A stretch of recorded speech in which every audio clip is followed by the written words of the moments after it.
Hi guys, welcome back to mister ஐசவர். இன்றைக்கி நம்ம இந்த சீரீஸோடைய அடுத்த பார்ட் தான் பார்க்க போகிறோம். ஸோ போன பார்ட்டில் எப்படி முடிச்சிருந்துருப்பாங்கன்னா, நம்ம ரியூக்கு வந்து பிறந்த நாள் அந்த பார்ட்டி வந்திருக்கும். அதில் நம்ம ஹீரோயின் வரமாட்டாங்கன்ற மாதிரி நினச்சிட்டு இருக்கும்போது ஒரு பிளாக் ட்ரெஸ் போட்டுட்டு நம்ம ஹீரோயின் வந்திருப்பாங்க இல்லையா. ஸோ ரியூ அவளை பார்த்த உடனே அவனுடைய முகம் அப்படியே மலர்ந்துருது. அவனுக்கு சுற்றி நிறைய சத்தம் கேட்கும், ஆனால் அதெல்லாம் அவனுக்கு கேட்கல. அவனுடைய கண்ணுக்கு ஹீரோயின் மட்டும்தான் தெரியுறான். ஆனால் சந்தோஷம் கொஞ்ச நேரத்தில் வழியாக மாறப்போகுதுன்றது அவனுக்கு தெரியாது இல்லையா. ஸோ ரியூ வேகமாக ஹீரோயினுடைய பக்கம் வந்து, ஹீரோயின் நீ வந்துட்டியா, வா இன்னைக்கு எவ்வளோ அழகாக இருக்க தெரியுமா, நீ வந்ததே எனக்கு ஒரு பெஸ்ட் கிஃப்ட் மாதிரி அப்படின்னு சந்தோஷமா சொல்ல. ஆனால் நம்ம ஹீரோயின் ஒரு நிமிஷம் கூட யோசிக்காம அவனை வேகமாக கட்டி பிடிச்சிக்கிறாங்க. மெதுவாக ஹாப்பி பர்த்டேன்ற மாதிரி மட்டும் சொல்ல, ஆனால் அந்த குரல்ல சந்தோஷமே இல்லாத மாதிரி இருக்குது. ஸோ இதை நோட்டீஸ் பண்ண நம்ம ரியோவும் ஹீரோயினை பார்த்து, நீ சரியா இருக்கியா இல்லையா, என்னாச்சு உனக்கு அப்படின்னு கேட்கும்போது நம்ம ஹீரோயின் வெளியில சிரிச்ச மாதிரி இருந்தாலுமே உள்ளுக்குள்ள அப்படியே உடஞ்சி போயிருக்காங்க இல்லையா. ஸோ அவளுடைய மனசுக்குள்ள, ரியோ நான் இப்போ என்ன பண்ண போறேன்றது எனக்கே தெரியல, நான் பண்ண போற விஷயத்துக்கு நீ வந்து என்னை மன்னிச்சிடணும் அப்படின்னு நினச்சிக்கிறாங்க. அதுக்கப்புறம் அவனுடைய கண்ணை நேராக பார்த்துட்டு ஐ லவ் யூ அப்படின்ற மாதிரி சொல்ல, ரியோவும் சிரிச்சுக்கிட்டே அதுக்கு ரிப்ளை நான் எல்லாருக்கும் முன்னாடியே சொல்லணும் அப்படின்னு சொல்ல, அப்புறமா அவன் மனசுல இருந்த எல்லாத்தையுமே வெளியில சொல்ல ஆரம்பிக்கிறான். ஸோ என்னுடைய லைஃப்ல நான் யாரையுமே இவ்வளோ அதிகமாக காதலிச்சதே கிடையாது. இங்கே பாரு ஜேன், எனக்கு ஒன்று ரொம்ப ரொம்ப பிடிக்கும், இந்த உலகத்திலேயே எல்லாத்த விட ஒன்று தான் எனக்கு ரொம்ப பிடிக்கும் அப்படின்னதும் அந்த வார்த்தையை கேட்ட ஹீரோயின் அப்படியே உடஞ்சி போய்ட்றாங்க. அவனை இறுக்கமாக கட்டி பிடிக்கிறாங்க. ஆனால் இது எல்லாத்தையுமே தூரத்துல இருந்து அந்த லீடரும் நோராவும் அதுக்கப்புறம் கூடவே ஹீரோவும் பார்த்துட்டு இருக்காங்க இல்லையா. பார்த்துட்டு எதுவுமே பேசாமல் இருக்காங்க. ஹீரோயின் மெதுவாக ரியோடைய கண்ணத்தை தொட்டு டார்லோன்ற மாதிரி கூப்பிடுறா.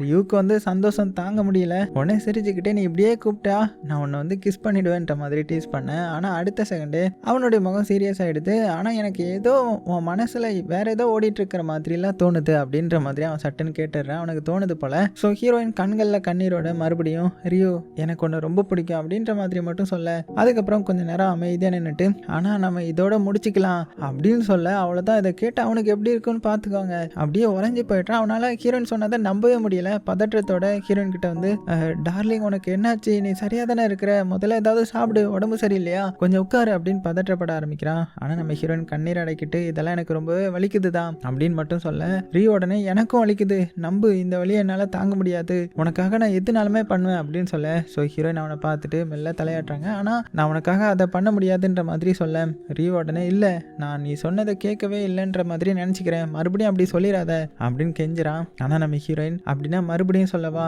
உன்னை லவ் பண்ணுற இந்த சுமையை என்னால் இனிமேல் சுமக்க முடியாது, உன்னால் எனக்கு ரொம்ப வலி, இனிமேல் என்னால் முடியாது, நம்ம பிரிஞ்சிடலாம் அப்படின்னே சொல்லிடுறாங்க. ஸோ அந்த வார்த்தை நம்ம ரியோடைய இதயத்தை கிழிச்சிடுது. ஆனால் அவன் இன்னுமே விட மாட்டான். ஹீரோயின், உனக்கு கொஞ்ச நாள் லவ் பண்ணதே போதுமா இருக்கலாம், ஆனால் எனக்கு அது போதாது, நான் எல்லாரும் முன்னாடியும் உன்னை ப்ரௌடாக லவ் பண்ணணும், அதுதான் என்னுடைய ஆசை, என் மேலே உனக்கு நம்பிக்கை இல்லையா அப்படின்னு கேட்கும்போது ஹீரோயின் உடனே, இது நம்பிக்கை பிரச்சனை இல்லை, எனக்கு உன் மேலே என்னுடைய உயிரை விட அதிகமாக நம்பிக்கை இருக்குது, ஆனால் நான் ரொம்பவே சோர்ந்து போயிட்டேன், என்னால் இனிமேல் போராட முடியாது, நான் தோத்துட்டேன்னு வச்சுக்கோ அப்படின்னு சொல்கிறான். ஸோ இதை கேட்டாவன் ரொம்பவே ஃபீல் பண்ணிவிட்டு, நம்ம லவ் இப்போ தான் ஆரம்பிக்க போகுது, அதுக்குள்ளே நீ தோத்துட்டேன்னு சொல்கிறியே அப்படின்னு கேட்கும்போது அவன் மறுபடியும் ரொம்பவே கேரிங்காக தான் சொல்கிறான், டார்லிங்ன்ற மாதிரி கூப்பிடுறான். ஆனால் இந்த தடவை ஹீரோ திடீர்னு கோபமாக, ப்ளீஸ் அந்த பேரில் என்னை இனிமேல் கூப்பிடாத அப்படின்னு கத்திடுறாங்க. ஸோ அதனால நம்ம ரீ வந்து இன்னுமே உடஞ்சி போய்ட்றான். இருந்தாலுமே ஹீரோயினை பார்த்து, சரி நான் உனக்கு இப்போ ஒரு லாஸ்ட் சான்ஸ் கொடுக்குறேன், இப்போ நீ என்னை விட்டு ஒரு 10 அடி தூரமாக நடந்து போ, அப்படி போகும்போது ஒரு தடவை கூட திரும்பி பார்க்கக்கூடாது,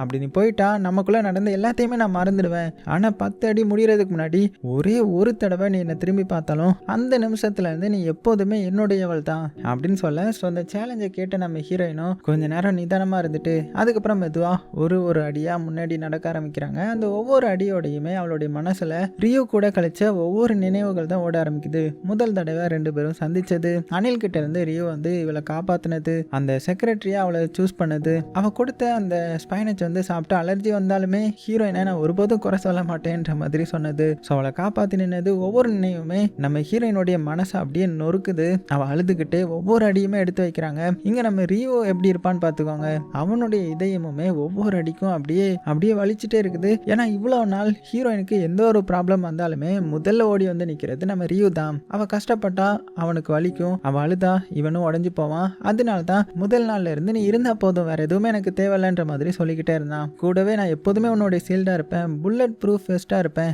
உன்னை காப்பாற்றுற வாரியராக இருப்பேன்ற மாதிரி ப்ராமிஸ் பண்ணியிருந்தான் இல்லையா. அதுக்கு நம்ம ஹீரோயினும் இனிமேல் அவனை விட்டு போக மாட்டேன்னு சொல்லியிருந்தாங்க.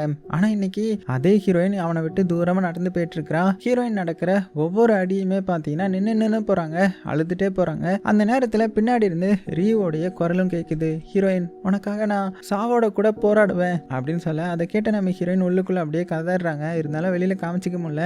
மனசுக்குள்ளேயே ரியோ எனக்கு உன்னை ரொம்பவே பிடிக்கும், எப்பவுமே உன்னை மட்டும்தான் எனக்கு பிடிக்கும், எனக்காக நீ பண்ண ஒவ்வொரு விஷயத்தையுமே நான் நினைச்சு பார்ப்பேன் அப்படின்னு மனசுக்குள்ளேயே சொல்லிக்கிறாங்க. ஆனா வாயால ஒரு வார்த்தை கூட சொல்ல முடியல. கடைசியா அந்த 10 ஸ்டெப்ஸையும் கம்ப்ளீட் பண்ணிட்டாங்க. உடனே பக்கத்துல இருந்து செவத்துக்கு பின்னாடி போய் ஒளிஞ்சிக்கிறாங்க. அங்க நின்று வாயை பொத்திக்கிட்டு அப்படியே அழ ஆரம்பிக்கிறாங்க.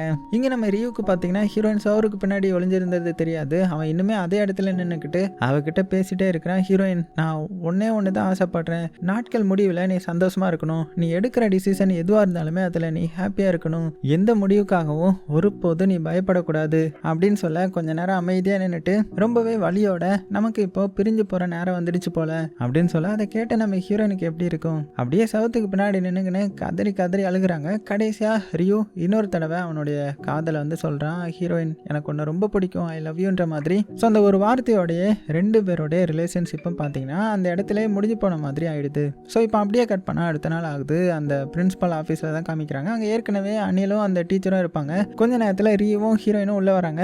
2 பேருடைய முகத்திலையும் நேற்று நைட்டு பிரிஞ்சு போனாங்க இல்லையா, ஸோ அந்த வலி வந்து நல்லாவே தெரியுது. ஒருத்தருக்கு ஒருத்தர் பார்த்துக்கிட்டாலுமே ஒரு வார்த்தை கூட பேசலை.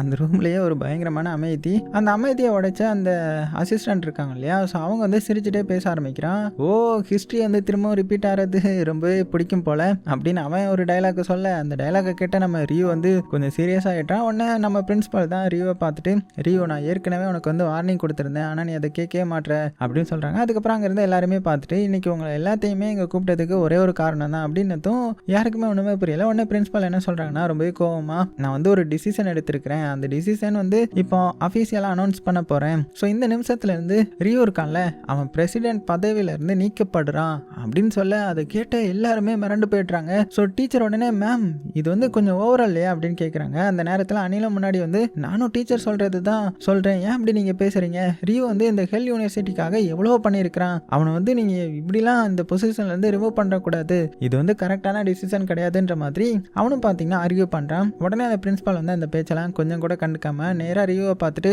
ரூல்ஸ் எல்லாமே உனக்கே தெரியும் ரியோ, இந்த பிரசிடென்ட் யார்கிட்டையுமே எமோஷனல் வந்து டெவலப் பண்ணக்கூடாது, ரிலேஷன்ஷிப்லேயும் இருக்கக்கூடாது, ஏன்னா ஃபீலிங்ஸ் வந்து ஒரு லீடரை மிகப்பெரிய வீக்னஸாக மாற்றிடும் அப்படின்னு சொல்கிறாங்க. உடனே டீச்சர் வந்து, இல்லை மேடம், ரியோ வந்து இந்த ரூலை பிரேக் பண்ணாருன்றது எனக்கு தோணலையே, ஹீரோயின் கூட ரிலேஷன்ஷிப்பில் இருக்கான்னு ஒரு சாலிட் எவிடன்ஸ் கூட நம்மக்கிட்ட கிடையாதுல்ல, கேம்பஸில் எல்லாரும் பேசிக்கிறாங்கன்றதுக்காக நம்மளும் அப்படியே சொல்லிட முடியாது தானே, ஸோ இதெல்லாம் வெறும் ரூமர்ஸ் தான் அப்படின்னு சொல்ல அதை கேட்ட அந்த அசிஸ்டண்ட்டும் சிரிச்சுக்கிட்டே, ரூமரா, அப்படியா, அப்போ நாங்கள் எல்லாரும் என்ன முட்டாள்களா, குருடர்களா, எதுவுமே பார்க்கலையா அப்படின்னு கேட்குறாங்க.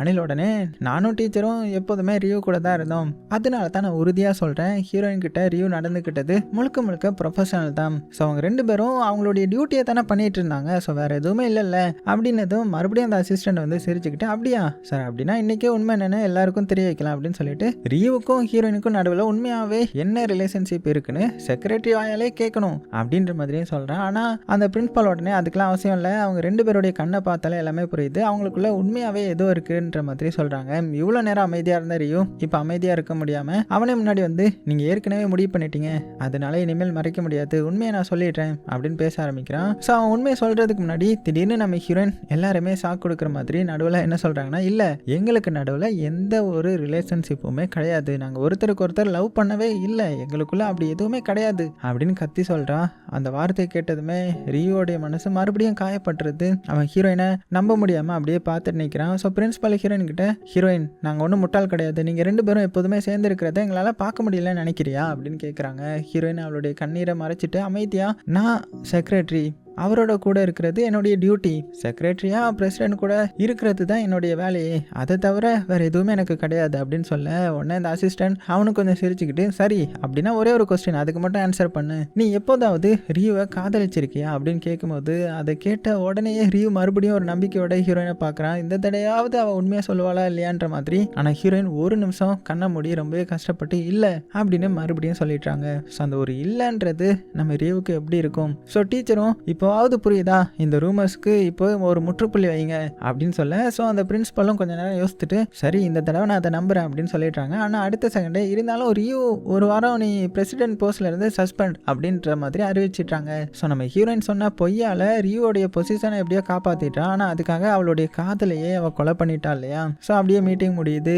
ஹீரோயின் யாருமே எதிர்பார்க்காத ஒரு இடத்துக்கு போய் உட்காந்து அப்படியே அழ ஆரம்பிக்கிறாங்க. ரியூ என்ன மன்னிச்சிடு அப்படின்னு மனசுக்குள்ளேயே சொல்லிட்டு தலை குனிஞ்சு அழுதுட்டு இருக்காங்க. அந்த நேரத்தில் மெதுவாக ரியூ அவளுடைய பக்கத்துலேயே நடந்து வரான். அவன் முன்னாடி நின்றுட்டு ரொம்ப வலியோட ஹீரோயின், இன்னைக்கு நீ சொன்ன எல்லா வார்த்தையோட ஒரே ஒரு விஷயம் தான் என்னை ரொம்பவே காயப்படுத்துச்சு. அதாவது இந்த உலகத்தில் எல்லாத்த விடையுமே அதிகமாக காதலிச்ச ஒரே ஆள் இன்னைக்கு என்ன வேண்டான்னு சொல்லிட்டான் அப்படின்னு சொல்ல ஹீரோயின் அவனுடைய முகத்தை கூட பார்க்க முடியல. தலை குனிஞ்சிட்டே கண்ணீர் விட்டுட்டு ப்ளீஸ் என்னை கொஞ்சம் நேரம் தனியாக விடு, உன் குரலை கூட இப்போ என்னால் கேட்க முடியல அப்படின்னதும் ரியோவும் அப்படியே ஃபீல் பண்ணிக்கிட்டே அவ்வளோதானா, உன்னுடைய வாழ்க்கையில் எனக்கு இவ்வளோ கூட மதிப்பு கிடையாதா, என்னை விட்டுட்டு போகிறப்போ ஒரு நிமிஷமாவது உனக்கு வலிக்கலையா அப்படின்னு கேட்குறான். ஹீரோயின் உள்ளுக்குள்ளே உடஞ்சி போயிருந்தாலுமே வெளியில் காமிக்காம ஆமான்ற மாதிரி சொல்லிட்டாங்க. ஸோ இந்த ஒரு ஆமான்ற வார்த்தையுமே ரியோடைய கண்ணில் இருந்த கண்ணீரை வெளியில் வர வச்சிடுது. ஸோ ரொம்பவே கஷ்டப்பட்டு அவன் இன்னொரு கேள்வி கேட்குறான். சரி நேற்று நைட் நீ சொன்ன எல்லாத்தையுமே நான் ஏற்றுக்கிறேன், உண்மையாகவே எனக்கு ஒரே ஒரு ஆன்சர் மட்டும் இப்போ வேணும், ஒரு தடவையாவது உண்மையாகவே நீ என்ன லவ் பண்ணியிருக்கியா அப்படின்னு கேட்கும்போது ஹீரோனுக்கு இந்த கொஸ்டினுக்கு என்ன பதில் சொல்கிறதுனே தெரியல. ஆனால் அதை வெளியில் காட்டாமல் கோவப்படுற மாதிரி நடிச்சுட்டு உன்னை லவ் பண்ணுற அளவுக்கு யாருக்கு தான் தைரியம் இருக்கும், நீ இதயமே இல்லாதவன், ஒரு பேய் மாதிரி, இப்படி இருக்கும்போது நான் உன்னை எப்படி லவ் பண்ணுவேன்னு நீ நினச்சேன், ப்ளீஸ் இனிமேல் என்னை டிஸ்டர்ப் பண்ணாத, உன்னை பற்றி பேசுகிற ஒவ்வொரு வார்த்தையுமே எனக்கு இனிமேல் வலிக்குது அப்படின்னு சொல்லிட்டா. ஸோ ஹீரோயின் சொல்கிற ஒவ்வொரு வார்த்தையுமே ரியோடைய இதயத்தை கொஞ்சம் கொஞ்சமாக அப்படியே கிழிக்குது. ஆனால் அவன் இன்னுமே அவளை வந்து குறை சொல்லலை. மெதுவாக அப்படியே அப்படின்னா ஒரே ஒரு லாஸ்ட் ரெக்யூஸ்ட் அதை மட்டும் கேளு அப்படின்னு மண்டிட்டு உட்கார்றான். எனக்காக இல்லை, உன்னுடைய ஃப்ரெண்ட்ஸுக்காக இல்லை, முதல்ல உனக்காக நீ போராடு, உன்னுடைய வாழ்க்கையை நீ யாருக்காகவும் விட்டு கொடுக்காத, ஸ்ட்ராங்கா இரு, ஒரு விஷயம் மட்டும் கவலைப்படாம இரு, நீ இல்லாமலும் நான் உயிரோட இருப்பேன், ஆனால் நான் உனக்கு கொடுத்த ப்ராமிஸ் ஒரு நாளுமே மாறாது, நான் எப்பவுமே உன்னுடைய சீல்டா இருப்பேன், உன்னுடைய புல்லட் ப்ரூஃப் வெஸ்டா இருப்பேன், உன்னை காப்பாற்றுற வாரியரா இருப்பேன், ஸோ எது நடந்தாலுமே நீ என்னுடைய ராணி தான் அப்படின்னு சொல்லிட்டு கடைசி தடவையா ரொம்பவே மெதுவா ஹீரோயினுடைய உதட்டிலேயே ஒரு கிஸ் கொடுத்துடுறான். அப்புறமா அவளுடைய கண்ணில் இருந்த கண்ணீரை உன்னுடைய கையாலே தொடச்சி விடுறான். அப்புறமா ஒரு நொடி அவளையே திரும்பி பார்த்துட்டு அப்படியே நடந்து போக.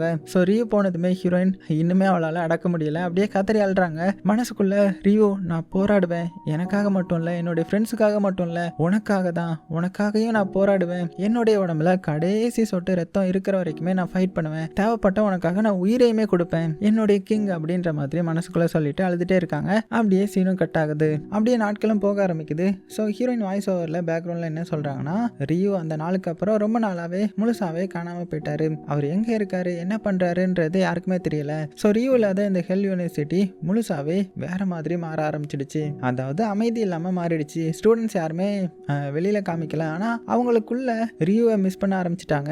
சில நேரங்களில் என்னால் கூட என்னை கண்ட்ரோல் பண்ண முடியல, ஏன்னு தெரியல, என்னுடைய கண்கள் எங்கே பார்த்தாலுமே ரியூவை தான் தேடுது அப்படின்னு அந்த வாய்ஸ் ஓவரில் கேட்க. அடுத்த சீனில் பார்த்தீங்கன்னா இந்த ஆஃபீஸை காமிக்கிறாங்க. நம்ம ஹீரோயின் அமைதியாக அவளுடைய வேலையை பார்த்துட்டு இருக்காங்க. முன்னாடி இருந்த அந்த ஸ்மைல் இப்போ அவளுடைய முகத்தில் சுத்தமாக இல்லை. டீச்சரும் அதை நோட்டீஸ் பண்ணுறாங்க. மெதுவாக ரியூவுக்கு அந்த சேர்க்கிட்ட போய் கொஞ்சம் நேரம் அமைதியாக பார்த்துட்டு ஒருவேளை இப்படி முடிஞ்சது தான் எல்லாருக்கும் நல்லா இருந்திருக்கும் அப்படின்னு சொல்கிறாங்க. அதுக்கப்புறம் ஹீரோயினை பார்த்து உன்னை நான் இவ்வளோ ஸ்ட்ராங்காக இருப்பேன்றதை நான் நினைக்க கூட இல்லை, தேங்க்யூ ரியூவை காப்பாற்றினதுக்கு அப்படின்னு சொல்ல. ஸோ ஹீரோயினை அமைதியாக அந்த நேரத்தில் எனக்கு எது கரெக்டுன்னு தோணுச்சோ அதை தான் நான் பண்ணேன் அப்படின்னு சொல்கிறாங்க. டீச்சரும் ஒரு பெரிய சீக்ரெட்டை இப்போ சொல்ல ஆரம்பிக்கிறாங்க. உன்னால் பிரின்ஸ்பாலோடைய முழு பிளான் எல்லாமே ஃபெயில் ஆகிடுச்சு அப்படின்னு சொல்ல ஹீரோயினுக்கு ஒன்றுமே புரியல. என்ன பிளான், என்ன ஃபெயில் ஆகிடுச்சு, நீங்கள் என்ன சொல்ல வரீங்க அப்படின்னு கேட்கும்போது டீச்சர் வந்து அந்த பிரின்ஸ்பால் இருக்காங்கல்ல, அவங்க ரொம்ப நாளாகவே ரியூவை பிரசிடென்ட் போஸ்ட்ல இருந்து ரிமூவ் பண்ண ஒரு சான்ஸை தேடிட்டு இருந்தாங்க. ஆனால் அது வந்து அவ்வளோ ஈஸி கிடையாது. ஏன்னா ஸ்டூடெண்ட்ஸ் கிட்ட ரியூவுக்கு இருந்த ரெஸ்பெக்ட் வந்து வேற மாதிரி, அவரை நேரடியாகவே டச் பண்ண முடியாது. அந்த நேரத்தில் தான் நீ வந்து ஹெல் யூனிவர்சிட்டிக்கு வந்த. ஸோ பிரின்ஸ்பால் ஒன்று ஒரு வெப்பனாக யூஸ் பண்ண நினச்சாங்க ரியூவை வந்து கீழே இறக்குறதுக்கு. ஸோ ரியூவை ரிமூவ் பண்ணிட்டு அவங்களுடைய சன்னை வந்து புதிய பிரசிடெண்ட்டாக மாற்றணுன்றது தான் அவங்களுடைய பிளானு, அதுதான் அவங்களுடைய கோலும் கூடன்ற மாதிரி சொல்ல ஹீரோயின் அப்படியே மிரண்டு போய்ட்றான். அதுக்கப்புறம் அவங்க என்ன சொல்கிறாங்கன்னா, லீன்ற மாதிரி ஒரு பையன் இருந்தான் இல்லையா, ஸோ அவனும் ரைவர்ன்றது தான் அவங்களுடைய பையன் அப்படின்னு சொல்ல ஹீரோயின் அதிர்ச்சியில் என்ன சொல்கிறீங்க நீங்கள் அப்படின்னு ஷாக்காகிறான். ஸோ லீன்ற மாதிரி ஒரு பையன் சுற்றிட்டு இருப்பான் இல்லையா, ஸோ அவன் வந்து பிரின்ஸ்பலோடைய பையன் போல். அதுக்கப்புறம் ரைவர்ன்றவங்களும். அதுக்கப்புறம் நம்ம ஹீரோயின் ஆஃபீஸில் இருந்து வெளியில் வந்ததுமே கொஞ்சம் தூரத்தில் லீ வந்து கொஞ்சம் ஸ்டூடெண்ட்ஸ் கூட சிரித்து பேசிகிட்டு இருக்கிறான். ஹீரோயினை பார்த்ததுமே தூரத்தில் இருந்து சிரிச்சிட்டு ஹாய் அப்படின்னு சொல்ல ஹீரோயினும் இவன் பிரின்ஸ்பலோடைய பையனா, இவனை தான் ரியூவுக்கு பதிலாக பிரசிடெண்ட்டாக மாற்றணும்னு நினச்சாங்களா அப்படின்னு மனசுக்குள்ளே யோசிக்கிறாங்க. ஆனா லீயோடைய ஃபேஸை பார்த்ததுமே ஹீரோயினுக்கு ஒரு விஷயம் மட்டும் தோணுது. இல்ல எனக்கு என்னமோ லீ இந்த சதியில இருப்பான்றது தோணல. ஸோ உண்மை என்னன்றதை நான் கண்டுபிடிக்கணும் அப்படின்னு முடிவு பண்றான். அப்படி முடிவு பண்ணிட்டு ஹீரோயின் நேரா லைப்ரரிக்கு தான் போறாங்க. அங்க ஒரு பழைய புத்தகத்தை மெதுவா திறக்கிறாங்க. அந்த புத்தகத்தோடைய முதல் பக்கத்துல பெரிய எழுத்துல எம்பரர் அப்படின்ற மாதிரி எழுதப்பட்டிருக்குது. அதுவும் என்ன எழுதிருக்குன்னா எம்பரர் குயின்சனோடைய இம்மார்டலிட்டி சீக்ரெட்ன்ற மாதிரி எழுதப்பட்டிருக்குது. ஸோ ஹீரோயின் அதை தொடர்ந்து படிக்கிறாங்க. ஒரு சீக்ரெட் ஃபார்முலா அதை கம்ப்ளீட் பண்ணிட்டாங்கன்னா ஒரு மனிதன் எப்போதுமே இளமையாகவும் அமரனாகவும் வாழ முடியும் அப்படின்ற மாதிரி எழுதப்பட்டிருக்குது. ஸோ அதை படித்த ஹீரோயின் அப்படியே சாக்காயிட்டாங்க. ஒரு நிமிஷம், இந்த ஃபார்முலா வந்து ஹெல் யூனிவர்சிட்டியில் இருக்கிற சீக்ரெட் லேபுக்கு ஏதாவது கனெக்ஷன் இருக்குமோ அப்படின்னு யோசிக்க ஆரம்பிக்கிறான். இப்போ அப்படியே கட் பண்ண அடுத்த சீனில் கிளாஸ் முடிஞ்சிருச்சு. நம்ம ஹீரோயின் அவளுடைய பேக்கை வந்து பேக் பண்ணிட்டு அப்படியே வெளியில கிளம்ப போறான். அந்த நேரத்தில் அந்த சார் இருக்கார்ல, அவர் அவளை கூப்பிடுறாரு. ஹீரோயின் நம்ம ரொம்ப லேட் ஆகிட்டோம் அப்படின்னு சொல்ல இவளுக்கு ஒண்ணுமே புரியல. லேட்டா, நீங்க என்ன சொல்ல வரீங்க சார் அப்படின்னு கேட்கும்போது அவரும் பார்த்தீங்கன்னா ரொம்பவே சீரியஸா அவங்க அந்த சீக்ரெட் ஃபார்முலாவை கண்டுபிடிச்சிட்டாங்களாம். இன்னைக்கு இல்லைனாலுமே நாளைக்கு அதை கம்ப்ளீட் பண்ணிடுவாங்க. அது டைம் மேட்டர். ஒருவேளை அந்த ஃபார்முலா கம்ப்ளீட் ஆயிடுச்சுன்னா அதுக்கப்புறம் நம்மளால எதுவுமே பண்ண முடியாது, நம்ம முழுசா தோத்துடுவோம் அப்படின்னு சொல்ல ஹீரோயின் உடனே அவங்க ஃபார்முலாவை கம்ப்ளீட் பண்ணினாலுமே நம்ம ஃபைட் பண்ணி தானே ஆகணும், அவங்களை ஜெயிக்க விட முடியாது அப்படின்னு ரொம்பவே ஸ்ட்ராங்காக சொல்கிறா. ஸோ சாரும் ஹீரோயின் நான் உங்ககிட்ட ஒரு ரெக்வஸ்டாக கேட்டுக்கிறேன், நீ இப்போ பண்ணிட்டு இருக்கிற எல்லாத்தையுமே இதோட ஸ்டாப் பண்ணிடு அப்படின்னு சொல்ல இவளுக்கு ஒன்றுமே புரியல. ஏன் சார், முதல்ல இந்த மிஷினுக்குள்ளே என்னை கொண்டு வந்ததே நீங்கள் தானே, அப்புறம் ஏன் இப்போ இப்படி சொல்கிறீங்க அப்படின்னு கேட்கும்போது இப்போ எல்லாமே நம்ம கையை விட்டு போயிடுச்சு, நான் உன்னை மட்டும் சேஃபாக பார்த்துக்கணும், என்னால் உனக்கு எந்த ஒரு ஆபத்தும் வந்துடக்கூடாது, ப்ளீஸ் இதுக்கு மேலே நீ இதில் இன்வால்வ் ஆகாத அப்படின்னு சொல்லிட்டு அங்கேருந்து வேகமாக நடந்து போய்ட்றாரு. ஸோ ஹீரோனுக்கு ஒன்றுமே புரியாமல் என்ன இவர் இப்போ நான் என்ன பண்ணுறது அப்படின்னு குழம்பி போய் யோசிக்க ஆரம்பிக்கிறாங்க. அந்த நேரத்தில் அவளுடைய பேக்கில் இருந்து இந்த ரிவ்யூ கொடுத்த அந்த ஸ்பெஷல் நைஃப் எடுத்து பார்க்குறான். அதை கையில் வச்சுட்டு அப்படியே யோசிச்சுட்டு இருக்கும்போது ஹீரோயின் அப்படின்னு இவளை யாரோ கூப்பிடுறாங்க. யாருன்னு பார்த்தா அந்த சயன் தான். ஸோ திடீர்னு அந்த சயன் குரலை கேட்ட ஹீரோயின் பயந்து போய்ட்றா. கையில் இருந்த கத்தி கீழே விழுந்தது. ஸோ சயன் அந்த கத்தியை கீழே இருந்து எடுத்து ரொம்பவே கவனமாக அதை ஒத்து பார்க்குறான். அப்புறமா ஹீரோயின் கிட்ட இந்த கத்தி உனக்கு எங்கே கிடைச்சது அப்படின்னு கேட்கும்போது ஏன் அப்படி கேட்குற, இதில் இருக்கிற சிம்பிள் உனக்கு தெரியுமா என்ன அப்படின்னு இவா கேட்குறா. உடனே இது டெவில் காட் வாரியரோடைய சிம்பிளா அப்படின்ற மாதிரி கேட்கும்போது ஜயன் வந்து இல்லை, இந்த மார்க் ரே சில்வியாவுடைய பர்சனல் சிம்பிள், இந்த கத்தி அவருடையது அப்படின்னதும் ஹீரோயின் அப்படியே அதிர்ச்சியில் உறைஞ்சி போயிடுறாங்க. என்ன உனக்கு இவ்வளோ டீட்டெயில்ஸ் எப்படி தெரியும் அப்படின்னு கேட்கும்போது கொஞ்ச நேரம் அந்த ஜயனும் அமைதியாக நின்றுட்டு ஹீரோயினை பார்த்து எனக்கு தோணுதுனா இனி உங்ககிட்ட முழு உண்மையுமே சொல்ல வேண்டிய நேரம் வந்துருச்சு அப்படின்னு சொல்லிட்டு அடுத்த நிமிஷமே ஒரு கண்டிஷன் ஒன்று போடுறான். இந்த விஷயம் கைராவுக்கு மட்டும் ஒருபோதும் தெரிஞ்சிடக்கூடாது. ஸோ என்னுடைய உண்மை வெளியில தெரிஞ்சா என்னை உயிரோட விட மாட்டாங்க, அது மட்டும் இல்லாமல் என்னால் உங்களுக்கும் ஆபத்து வந்துடக்கூடாது அப்படின்னு சொல்ல ஹீரோயின் உடனே அப்படியே பதறி போய் சயன் நீ என்ன சொல்ல வர, எனக்கு ஒன்றுமே புரியலையே அப்படின்னு கேட்கும்போது அதுவா இத்தனை நாள் மறைச்சு வச்சிருந்தா நான் உண்மையை சொல்கிறேன் அப்படின்னு சொல்லிட்டு நான் வந்து டெவில் காட் வாரியர்ஸோடைய கேங்கில் வந்து ஜாயின்ட் ஆகிட்டேன் அப்படின்னு சொல்ல அதை கேட்ட ஹீரோயினுக்கு வந்து அவளை அப்படியே இடியே வந்து இடித்த மாதிரி இருக்கும். என்னடா நீயுமா அப்படின்னு அதிர்ச்சியில் கேட்குறா. தப்பாக நினைக்காத, எல்லாத்துக்குமே ஒரு காரணம் இருக்கும், இன்னும் கொஞ்ச நாளில் என்னுடைய எல்லா கொஸ்டினுக்கும் ஆன்சர் கிடைச்சிரும். ஹெல் யூனிவர்சிட்டியில் ரொம்ப பெரிய விஷயம் நடக்க போகுது. நம்ம ஸ்கவுட்ஸ் வந்து ஒரு முக்கியமான இன்ஃபர்மேஷனை வந்து கண்டுபிடிச்சிருக்காங்க. அந்த பிரின்சிபாலும் அவங்க அசிஸ்டண்ட்டும் சீக்கிரட்டாக ஒரு பெரிய கேம் வந்து விளையாடிட்டு இருக்காங்க. இது நம்ம எல்லாத்துக்குமே மிகப்பெரிய ஆபத்து அப்படின்னு சொல்ல ஹீரோயினுக்கு அப்படியே குழம்பி போய்ட்றா. அப்படின்னா நீ டெவில் காட் வாரியர்ஸ் மெம்பர்னு என்ன தவிர வேற யாருக்கெல்லாம் தெரியும் அப்படின்னு கேட்கும்போது அவன் சிரிச்சுட்டே என்னுடைய ஃப்ரெண்ட்ஸ் எல்லாத்துக்குமே தெரியும், ஆனால் கைராக்கு மட்டும் தெரியக்கூடாது, இப்போ அவளுக்கு இந்த உண்மை தெரிய வேண்டிய நேரம் இது கிடையாது அப்படின்னு சொல்லிட்டு ரியோ கொடுத்த அந்த கத்தியை ஹீரோயின் கிட்ட திருப்பி கொடுத்துட்றான். அப்படியே சீனும் கட் ஆகுது. இப்போ அடுத்த சீன்ல ஒரே நாள்ல இவ்வளோ சீக்ரெட் வந்து நம்ம ஹீரோயினுக்கு தெரிஞ்சிருது இல்லையா, அதனால மனசளவில் அப்படியே நொந்து போயிருக்காங்க. அப்படியே அவளுடைய ரூமுக்கு நடந்து போறா. போகிற வழியெல்லாம் ஒரே யோசனை, அப்படின்னா சயனும் ஹீரோ மாதிரியே நம்ம எல்லாரையுமே காப்பாத்துறதுக்காக தான் கேங்ல ஜாயின் பண்ணியிருக்கானா, இல்லைன்னா வேற ஏதாவது காரணமா இருக்குமா அப்படின்னு யோசிச்சுட்டே போறாங்க. அப்படியே ரூமுக்குள்ள வந்ததுமே ஹீரோவை பார்த்து மிரண்டு போறாங்க. ஏன்னா ஹீரோ தனியாக உட்காந்து கையில ஒரு பாட்டிலில் வச்சுக்கிட்டு அமைதியா ட்ரிங்க்ஸ் பண்ணிட்டு இருக்கிறான். அவனை பார்த்தாலே அவன் எவ்வளவு உடஞ்சு போயிருக்கான்றது தெரியுது. ஸோ ஹீரோயின் மெதுவாக அவனுடைய பக்கம் போயிட்டு ஹீரோ ரொம்ப லேட் ஆயிடுச்சு, ஏன் இப்படி பண்ணிட்டு இருக்க அப்படின்னு கேட்கும்போது அவன் சின்னதா ஸ்மைல் பண்ணிட்டு கையில இருந்த ட்ரிங்கை காமிச்சு உனக்கும் வேணுமா அப்படின்னு கேட்குறான். ஆனா இங்க நம்ம ஹீரோயின் பார்த்தீங்கன்னா அந்த நாள் ஃபுல்லா நடந்த சோகத்தினால ரொம்ப ஸ்ட்ரெஸ்ல இருந்திருக்கிறா போல. ஒரு செகண்ட் கூட யோசிக்காம டபக்குன்னு வாங்கி அந்த ட்ரிங்க்ஸை வந்து அப்படியே குடிக்க ஆரம்பிச்சிட்றாங்க. அதோட பார்த்தீங்கன்னா அந்த பார்ட் முடியுது. ஸோ இதுக்கப்புறம் நம்ம ஹீரோயின் என்ன பிளான் பண்ண போறா, எந்த மாதிரியான ஸ்ட்ராட்டஜியை யூஸ் பண்ணிட்டு அந்த தப்பெல்லாம் கண்டுபிடிக்க போறாங்க, அம்மா நம்ம ரிவ்யூ எங்க போனா அப்படின்றதெல்லாம் அடுத்தடுத்த பாட்டை பார்த்துடலாம். சேஃபா இருங்க, உங்களுக்கு பிடிச்ச எல்லாத்தையுமே ரொம்ப ரொம்ப சேஃபா பார்த்துக்கோங்க.